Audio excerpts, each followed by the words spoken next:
नमस्कार दोस्तों, management enthusiast में आपका स्वागत है फिर से। Drafting and understanding construction contracts. तो जैसे कंस्ट्रक्शन के जो कॉन्ट्रैक्ट होते हैं उसको कैसे ड्राफ्ट करना है इफेक्टिवली, और कैसे जो है मतलब उसको कैसे अंडरस्टैंड करना है, इसी विषय पे हम लोग आज बात करेंगे।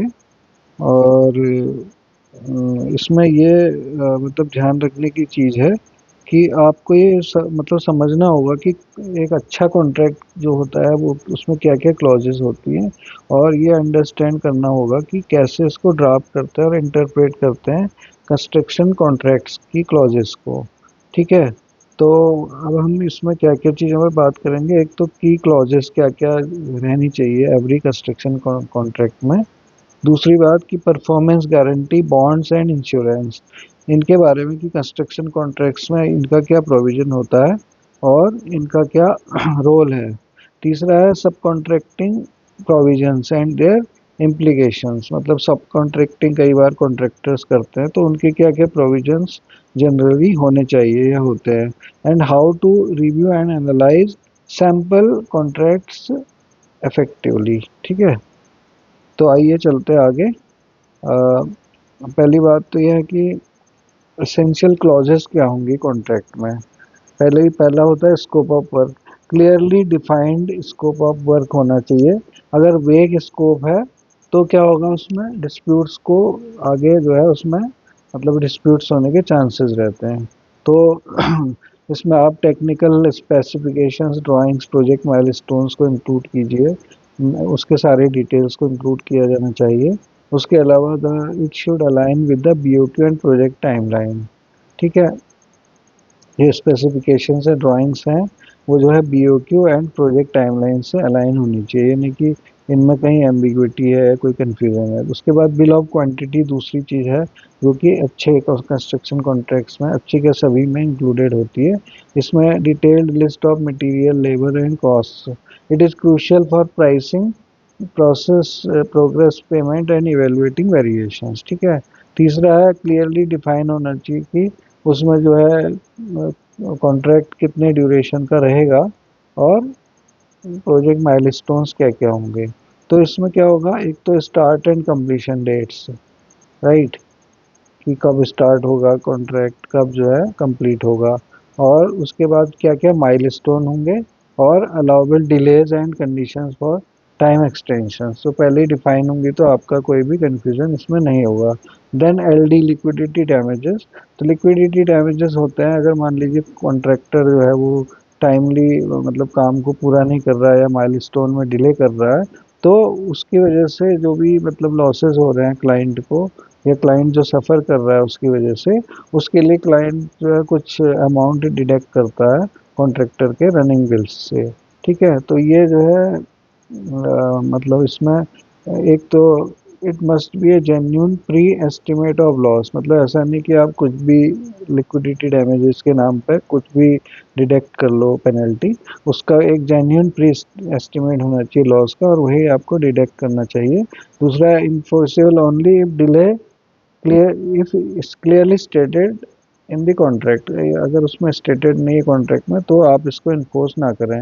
Then retention. अब इसमें रिटेंशन मनी में क्या होता है कि जो भी आपके बिल होते हैं रनिंग बिल, उसके हर एक पेमेंट में से कुछ परसेंटेज जो है वो क्लाइंट जो है वो डिडक्ट करके अपने पास रखता है, ताकि जो है कंप्लीशन के बाद क्वालिटी को इंश्योर किया जा सके। और अगर कॉन्ट्रैक्टर क्वालिटी नहीं दे रहा है प्रॉपरली तो वो रिटेंशन मनी वापस देने से मना कर सकता है जब तक कि कॉन्ट्रैक्टर क्वालिटी को रेक्टिफाई ना करे। तो ये जो रिटेंशन मनी होता है typically 5 to 10% of the contract value होता है। दूसरा है ये रिलीज होता है जबकि आफ्टर डिफेक्ट लायबिलिटी पीरियड और फाइनल इंस्पेक्शन, उसके बाद ही ये मतलब जब सारे डिफेक्ट्स तो वो हो जाते हैं कॉन्ट्रैक्ट के जो डिफेक्ट्स हैं वो रेक्टिफाई हो जाते हैं, तब ये रिलीज़ किया जाता है। डिफेक्ट लायबिलिटी पीरियड पर मैंने एक अलग से वीडियो बनाया है, आप उस इसमें आप जाके देख सकते हैं मेरे चैनल पे। उसके बाद है एस्केलेशन क्लॉज। तो अगर मान लीजिए इन्फ्लेशन हो रहा है या कॉस्ट चेंज हो रही है तो क्या होगा उसमें एस्केलेशन क्लॉज रखने से कॉन्ट्रैक्टर जो है वो उसको हेल्प मिलती है, फाइनेंशियल लॉसेज उसके अवॉइड होते हैं, और क्योंकि अनफोर्सिंग प्राइस इंक्रीज को वो कवर करते हैं एस्केलेशन। और ये फिक्स्ड फार्मूला बेस्ड और लिंक्ड टू प्राइस इंडिसेस कुछ भी हो सकता है ये। तो आपको ये एस्केलेशन क्लॉज भी रखनी होगी। और लॉन्ग टर्म कॉन्ट्रैक्ट्स में तो ये बहुत ज़रूरी है। उसके बाद है आपका ये तो आपकी जो क्लॉजेस थी एसेंशियल वो थी, मैंने बताया आपको क्या क्या था। Scope of work, bill of quantity, time for completion, then liquidity damages, then retention और एस्केलेशन क्लॉज। ठीक है। अब आते हैं performance guarantee, bonds and insurance के प्रोविजंस जो कॉन्ट्रैक्ट में होते हैं। तो ये क्या है, रिस्क मिटिगेशन टूल्स हैं, ताकि जो है कोई भी जो है अनफोर्सीन लायबिलिटीज होती हैं उसको ये कवर कर सकते हैं।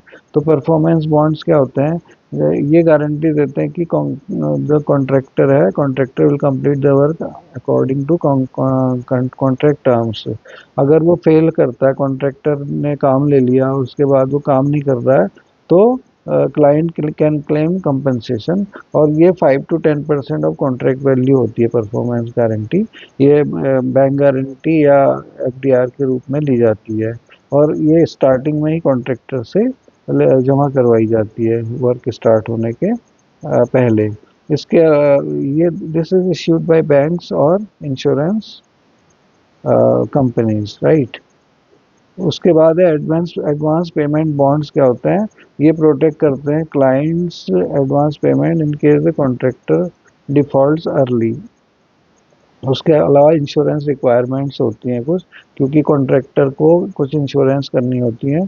तो सभी कॉन्ट्रैक्ट्स में ये क्लॉज होते हैं। एक तो contractors all risk car insurance, then third party liability, then workers compensation and employers liability insurance, professional indemnity insurance, ये कंसल्टेंट्स के लिए होता है, और सब कॉन्ट्रैक्टिंग प्रोविजंस। ये सारी चीज़ें एक अच्छे कॉन्ट्रैक्ट में होनी चाहिए।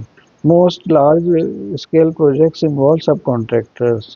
तो सब प्रॉपर सब कॉन्ट्रैक्टिंग नॉर्मली देखिए 25% जो है वो हम मतलब प्रोविजन इसका जनरली कॉन्ट्रैक्ट्स में कि सब कॉन्ट्रैक्ट कर सकता है कॉन्ट्रैक्टर, और ये डिफर भी कर सकता है। तो की पॉइंट्स क्या इंक्लूड होंगे सब कॉन्ट्रैक्टिंग की क्लॉजेज में, वेदर सब कॉन्ट्रैक्टिंग इज अलाउड, या तो पहले तो ये कि अलाउड है कि नहीं है, फुली है, पार्शियली है, और विद परमिशन है। दूसरा अप्रूवल प्रोसेस क्या होगी फॉर सेलेक्टिंग सब कॉन्ट्रैक्टर्स, क्योंकि उनका भी कोई क्राइटेरिया होगा।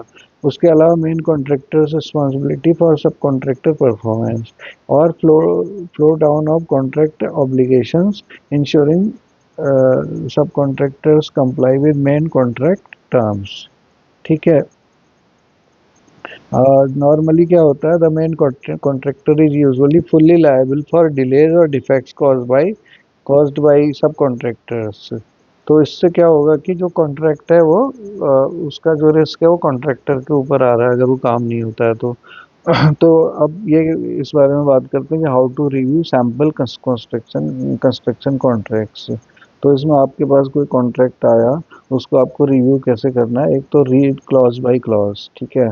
आप सबसे पहले देखिए उसमें कि की कॉमर्शियल टर्म्स क्या हैं, उसके बाद टेक्निकल और लीगल क्लॉजेज में। तो पेमेंट स्केड्यूल्स क्या होते हैं, delay penalties, termination conditions, dispute resolution process, ये क्या क्या है। उसके अलावा चेक फॉर कंसिस्टेंसी।